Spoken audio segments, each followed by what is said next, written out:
guys, good evening. Ayan, for the eat na naman ang aking baby. Ayan, pinapakain ko na ang aking angel ng hapunan niya, guys. Ayan, magandang gabi. Aga ko siya pinapakain talaga kasi ngayon kasi iba talagang aking pakiramdam mga langga. Gusto ko humiga na. Para mamaya di ko na siya baka hindi ko siya maasikaso mamaya. Yung daddy pa naman niya, tamad. Ayaw pa naman ako asikaso sa kanya. Kaya kailangan ako ang mag-asikaso. Kain nyo na siya ng maaga, guys. Ayan, ito yung pagkain niya. With egg na naman. Na nilaga na may mami. Ayan. Ito yung mami na in-order ko sa ano lang. Yung mga ano-ano lang. Yung mami lang na tinda-tinda lang dito sa subdivision lang din.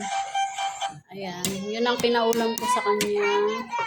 And then, nag-ano na rin ako ng isang kanin. Kasi hindi na ako nagsasaing kasi hindi naman kami maghahapunan ng aking partner na. Pinapadayet ko na rin yung aking partner. O, diba? For the go. Kailangan na rin yung mag-diet. Kasi magkaparehas kami dati ng katawan talaga. Yung katawan ko, tsaka katawan niya noon, ngayon is noon yung katawan ko at katawan niya ngayon, magkaparehas kaming tawa talaga. Tapos sabi niya magda-diet na daw siya kasi alam mo naman yung lalaki pag nakainom, di ba? Ang tiyan ng lalaki. Kaya pinanilakasan na talaga niya yung loob niya na mag-diet na rin siya. Ayan, pwede naman siyang kumain dun sa trabaho niya, pero hindi yung marami, konti lang. Kasi siyempre sa trabaho siya, pagod din. O, diba? Totally, kailangan na din talaga niyang mag-diet. Kasi mahirap ng sobrang taba-taba naman. At naano na siya, mamataba-taba na daw siya. Kaya ngayon 2024 is kailangan na niyang mag-diet. Ayan, nagtitinapay na lang siguro siya mamaya. Ayan, may tinapay naman kami dito. And then yung mga tinapay na pang-almusal ko. Ayan. Ito namang aking anak. Inanuhan ko lang siya ng isang half rice lang. Yung konting kanin lang para may makain siya. Tapos kung may matira na hindi niya maubos, ayun, yun na yung sa aso namin. O, diba? Yung aso kaya kasama na din sa budget. Diba? Pag nagluluto kami, yung aso talaga namin. Minsan naman kasi pag sobrang dami talaga yung matitirang kanin. Hindi rin naman kasi medyo maarte-arte na rin yung aso ko. Diyos ko po. Opo. Ayan. Hello po. Good evening. Kain po. This is it. Very good. Diba? Matakaw kayo talaga to sa itlog. Hi. Ayan. Good evening. Kain po. Ay, ayos ikaw. Kain. Ayos po. Ahulog ka. Yung TV. Ito namang cellphone niyang ginagamit naman ng maingay. Miss ko naman. Ayan siya. May TV na nga. Nakatay na natin yung TV mo. Ayan, may TV na nga. Nagsiselfone pa siya talaga. Yung mata ko talaga, guys. O, diba? Huy-huy talaga siya. Parang gusto talaga ang matulog. Hindi ko talaga ganyan nararamdaman siya. Kaya pinapakain ko na ng maaga to. Para pag bihis na, pagdating ng daddy niya, pagpahinga ko. Gustuhin ko mang matulog, katulog ng guys, nilinis ko naman na din yung ano niya, yung mga bote ng ano, titimplahan ko na lang siya ng gatas. Oh guys, kanang na-share ko ba, kanang tawag naan mo nga yan anak, hininiraan ko na ngayon TV mo. May TV ka na, may cellphone pa. Diyos ko po, dubli-dubli na. Yan, di ko tuloy maano yung kausap ko. Yan yung pagkain niya. O, di ba? Ito pagkain. Ayan, may lumi. Yan, masarap naman din. Gustuhan din niya na may lumi yung ano niya. Tapos may itlog. Antok na. Dapat kanina ko pa siya pinapakain pero nagatas kasi siya kanina kaya yan ang oras na lang. Saka konti lang yung binigay kong kanin niya yun para pag nagata siya Baka biglang mabusog ba? Padami yung kain. Ito na. Agoy, sarap naman. Oh, egg. You want egg? Oh, egg. Maduwal ka. Minsan pa naman pag kumakain to, pag puno ang bibig na duduwal. Kahit itlog naman. Tagal kasi maggunya. Hintayin pa niyang mapuno yung bunganga niya. Naisugat yung ilong niya. Di ko alam kung anong nangyari dyan. Baka naano sa kuko niya. Pero ano na yung kuko niya eh. Pinutulan ko ni Kat ah. Tuwang-tuwa siya. Pinapanood niya. Ayan. Medyo may natira pa namang lomi. Pero di ko alam kung kakainin ng aking partner. Kasi di rin makatiis yun pag favorite niya yung lomi. Excuse me, Diyos ko, inaantok na talaga ang lola mo. Kung nga, kailan 2024 na, o talagang papatanda na ako siguro, kaya ganito na hihina. O baka, nanibago. Hindi naman as in talagang hindi naman as in malaki akong babae talaga. Yung kilos ko naman, 65 lang, 65 or 66, mga ganun dati. Tapos malaki yung, siyempre kakapanganak mo lang nun. Malaki yung tiyan mo. Tapos malaki yung balikat ko, malaki yung likod na malapad. Diyos ko po. Pero ngayon, in fairness, sa pagtsatsaga ko ng start ako ng November hanggang December, na hindi ko naging, nahintuan ko ng exercise is nung New Year. Mga ilang araw lang naman, nung nagbakasyon kami sa Pangasinan. Pero nag-exercise naman ako doon, siguro sa 1 week. Siguro nung 1 week, 2 bisis lang.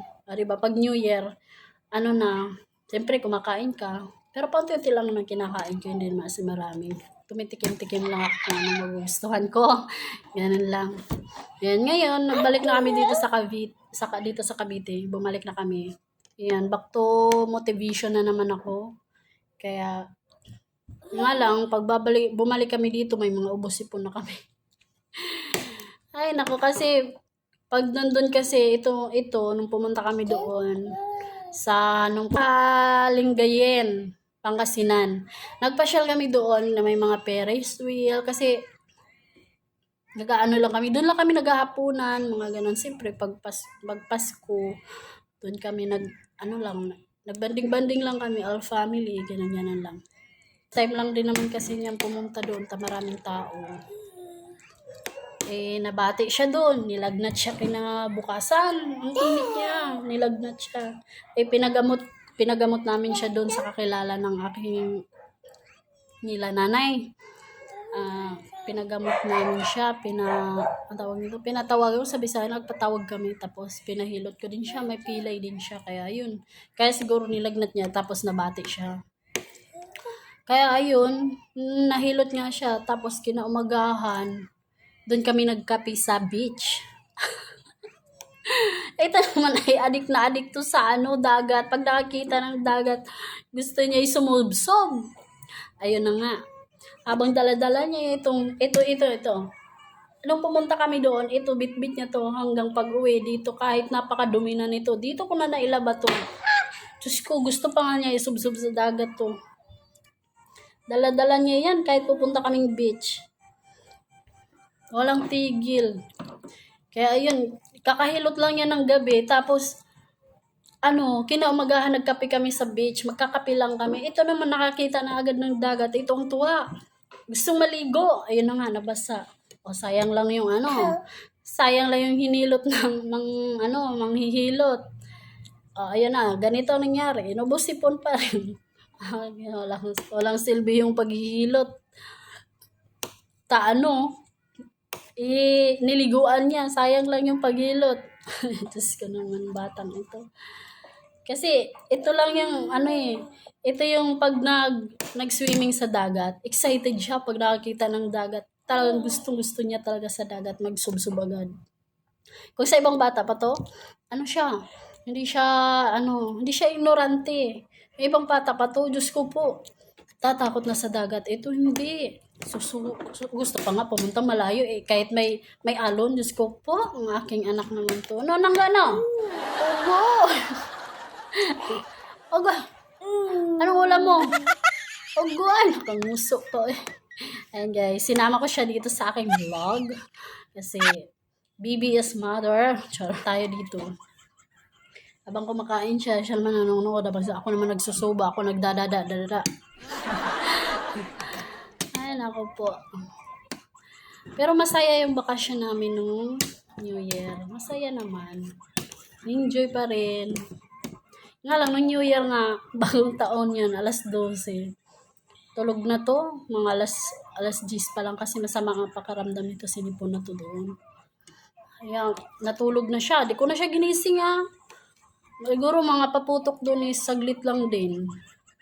Saglit lang yung mga ngayon. Kasi mga alauna, mga 1:30, wala na. Tulog na. Tutulog na rin kami. Wala na, pagtapos ng putukan Tapos, saglit lang, kumain lang konti doon. Kumain lang ako doon, tapos natulog na rin ako. Ito yung, nagsitulog na kami lahat. Ayun, kinaumagahan naman, pumasyal kami ng Bunuan Beach. Ayan, nagbunuan kami. Yun, nagka-swimming nga kami. Itong tita naman niya, nag-aya na sa amin maaga pa lang. Kami hindi nagsikilos. Kasi parang tinatamad. Maya-maya, nagsikilos din naman. Kaya nakalaga ako dun sa mga namin. Punta namin ng Aono, January 1 yun. Yung swimming na yun, imbis maaga, naging hapon. Alauna kami napunta doon. Alauna na ng hapon, mag-aalas 2 na yun. Puno talaga ang mga beach. Diyos ko po. Buti yung napuntahan namin, may isang cottage pa kang 500 lang din. 500 or natawaran ata nila ng mura yun. Kaya, buti nang nagka-cottage din kami. Naka-cottage kami ng isang mesa na may upuan din. Kasya naman isang family. Tapos, may dala namang payong sila nanay. Ayan, naglagay, yung mga lalaki, naisipan nilang naisipan nilang pumunta doon sa harap ng beach. Doon sila magtambay, doon sila magkonting chill lang, ganun. Medyo hindi pa naman taob. Sakto mga ganong oras na alas 12, alauna to alas 2 pa hanggang hapon. Di ba tataob na yung tubig? Tumataas na yung tubig ng dagat. Ayan, pagka mga hapon, ayun, tumaas na yung tubig. Ito naman, pinatulog ko muna bago ko siya pinasubsob. Kasi pag napakainit kayo doon, ang layo pa ng cottage, Diyos ko po, sino maghahabol? Diyos ako maghahabol, Diyos ko po. Pinatulog ko siya, pagising niya mga alas 3 siguro, mga ilang oras lang din naman tulog niya, saglit lang din. Ayun. Naiyak na pag nagsiahunan naman, ng mga hapon na, wala na, nagsiiyak na siya. Gusto niya doon magbabad. Siyempre, kinagabihan noon, mga oras, kinagabihan yun ng January, aalis kami noon babalik na kami dito sa Cavite noon bad trip pa yung malas pa talaga yung namin pauwi kasi yung kasama namin na nadukutan siya ng cellphone. Kasi ko mga batang yun doon sa Pasay, daming mga i-snatch yung mga cellphone. Nagkukunyari lang siya ba na lumapit lang yung mga bata. Egg. Opo. Lumapit lang yung mga saglit. Akala ko naman, hindi ko lang pinansin kasi akala ko nanghihingi lang ng pera. Yung pala, yung tinapik-tapik na siya, yung kasama namin. Tinapik-tapik, tapos yung pala, yung cellphone niya nasa bulsa, di rin niya napansin niya, ang sadya pala nun yun na. Kailangan, cellphone pala. Doon na niya napansin yung cellphone niya na wala na, kalaalis na yung mga kabataan. Diyos ko po, bakit ang dami dyan sa Pasay, no? Taga saan kaya yung mga yan? Dami pa rin ng dudukot dyan. Nililin lang ka lang nila. Tapos, dalawang mga binatilyo na lumapit sa kanya. Tapos, may isang bata dito din sa may gilid pa ng Tapos kasi mas una siya ng konti sa amin. Mga ganun. Siguro mga ilang metro lang. Siguro sinaway na. Malis yung mga yun, pero wala na pala. Yung cellphone na bit-bit na. Huli na, yung pagsabi niya, yung cellphone niya, nadukutan siya. Yung cellphone niya, wala na. Ang bilis nakasakay ng mga bata. Nang talaga yung uwi namin nun, kaabutan kami tuloy ng umaga. Dahil dun sa nangyari nga sa kanya. First time niya nang ganun. Diyos ko na, aburido talaga siya. Sobrang buti na lang, safe naman kami nakauwi. Nga lang, yung aming kasama talaga is wala sa mood kasi naanuhan niya siya ng cellphone. Kaya hanggang ngayon, wala pa rin. Ewan ko lang kung may cellphone na siya ngayon kasi hindi talaga siya makamove on dun sa nangyari sa ano niya. Buti na lang kamo, yung wallet niya is sagad na sagad yun dun sa sagad-sagad dun sa talaga hindi kita ba, sa bulsa. Yung cellphone kasi niya medyo nakita lang sa bulsa. Siguro ewan ko, ang nangyari talagang bilis. Dinikitan lang siya ng saglit. Tapos konting saway lang ng aking partner, wala na. Bilis, grabe. Hindi mga bata na yan, no? Mga bata dyan sa Pasay, grabe. Hindi pa rin na dami pa rin pakalat-kalat. Hindi ko alam kung badyo. Basta mga bata. Kaya yun, pag-uwi namin dito. Nakasiguro naman sa sobrang pagod. Kaya nangyari, ayan, ito, sisiguro yung mga nalalaman kami. Kasi alam ko kasi masasakyan sa buwan. Tapos, kaya kami, aircon, siyempre aircon. Pagbalang yung pagpunta dito. So, meron buti lang kami siya, hindi sisikan. Kaya sakit pa rin. Ligtas tayo umuwi. Yan, happy new year talaga. Masaya pa rin yung new year. Excuse me. Ano ba naman? Okay na po sa kakadala yung kaya dito tapos. Puro na po pinatapos yung aking natapos. Okay. Medyo nagmamay yung mga niya. Kasi ang dali dito yung siya. Ang dali siya. Ew! Nakakuli daw. Huwag mo kusap yung sumakam dyan. Alam mo ba? Isang tama. Pagkasuhan. Kasi yung siya. Siguro baka nalagyan natin ako. Nalagyan dito siya yung may nilagyan siya ng tubig. Nalagyan na. Pagyan mo. Tapos nilagyan ko ng malunggay. Dalang malunggay. Dalang yas. Yung pinapulusan nyo. Yung pinapulusan nyo. Wala na yung matakin. Pero yung okay lang yung bunas. Pinapay siya. Maga ko pinapay siya. Maga siya. Tapos naging okay naman. Medyo lamot na yung ano niya. Grabe experience namin sa biyahe. Hindi lang maging ay pala 5 hours lang na. 5 hours lang naras ko sa probinsya. Gusto na lang. Bakit gusto mo mag-work na lang? 4 hours lang. Biyahe 4 hours lang ako. Ako kasi ano lang. Nadabaw kung sa Davao ka, Davao Airport. Kaya sa Davao. Davao na siguro. Siguro 4 hours lang ako. Madali lang biyahe ko. Mababasa ako sa amin. Kailangan ko mabasa ko tapos. Sa kanya sa kanya. Mabasa kasi. Yan talaga buhay probinsya. Kasi dati nung umuwi kami, butuan kami bumaba noon, yung tita ko ang kasama ko noon. 2018 pa ako last umuwi noon eh. Ano yun naman yun? Malapit ng pesta dun sa kanilang lugar. Ang mga April ata yun, umuwi kami doon. Pesta sa kanila. Mga April. Pero 2018 pa yun. Wala pa to. Nabumarites lang ako sa aming naranasan noon, New Year, at saka Pasko. Pasko po. Mahirap ng biyahe namin, oy. Pag uwi, puro sipon ubo nang naabot. Kaya yan guys, dito lang tayo. Hanggang dito na lang yung ating video guys. Bye-bye. Dagang salamat sa pagtanaw sa ating video. Ayan guys. More follow and like sa ating mga videos guys. And follow my page. Thank you for watching. Bye-bye. Say bye-bye anak. Bye-bye. Huy. Bye-bye. Wala seryoso. See, bye-bye. Bye-bye. O, diba? Bye-bye guys. So, bye-bye guys.